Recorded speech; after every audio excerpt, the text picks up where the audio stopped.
November 8th, 2004. The night before the Halo 2 midnight launch. That night will always be one of my favorite memories. At the time, I had just started college in the fall of 2004, and honestly, I was already skipping classes. So I was determined to be first in line at Electronic Boutiques game store in Dayton, Ohio. Well, almost first. We even had my aunt write a parent's note. So my brother Kyle and my cousin Chris could skip school too. Kyle was the most excited, so he got first place in line. Chris was second, since most of our Halo Combat Evolved sessions have been at his house anyways. I was good being third. The three of us set up outside and committed to waiting all the way until midnight. The wait itself was its own adventure. Restroom breaks at Kmart and Burlington. Wendy's runs for lunch and dinner. We thought we had it made. Even my grandma Carol and my great uncle Jackie seemed to let us believe we had pulled it off. But the EB staff, they made the night unforgettable. Every so often, they brought us inside and gave us a sneak peeks. They cracked open the regular case, then the limited edition steel case, not for resale copy. Every 45 minutes, they let us watch the intro and a few cutscenes. And best of all, we got 10 minutes of playtime.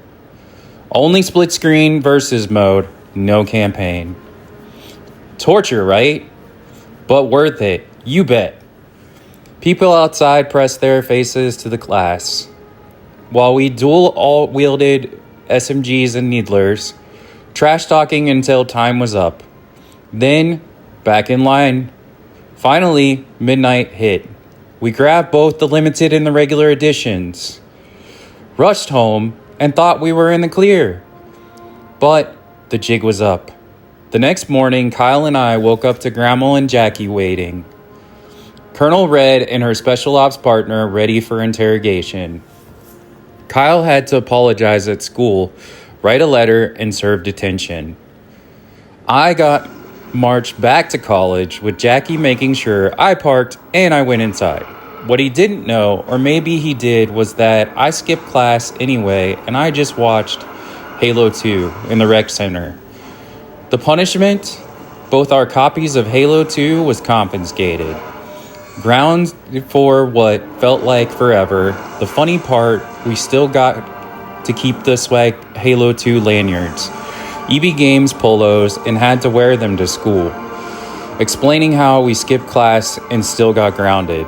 Eventually, after chores, apologies, and a long wait, we earned our games back. The first thing we did was play the single-player first campaign mission, then we duked it out in the split screen versus mode for hours. This persisted and went on for days, which led to what felt like forever. Neither one of us couldn't stop playing even after bedtime, flying aimlessly on a Banshee or taking turns running over enemies in the Warthog. Kyle and I played for hours on our old 24-inch RCA CRT TV, the one we lugged everywhere, carrying the behemoth to make sleepovers, overnighters, and infamous all-nighters at Chris's house. The general sentiment and expectations was to always watch the intro. Start when the multiplayer part came on, which meant it was time to throw down. Each multiplayer session was a random team captains. Everybody played and everybody switched. If you created a profile, then you must use it. If you created fluffy Spartans, then you were always that at Chris's house. Top scorers get to remain in the game. That glow, that menu music, and the battles we had, it felt like reliving the launch every time. Years later, I found a sealed Platinum Hits copy at Best Buy in Dayton, Ohio. I eventually unwrapped it and replaced the case, but I still keep it as a reminder. That night wasn't just about a game. It was about the experience, the people, and the memories.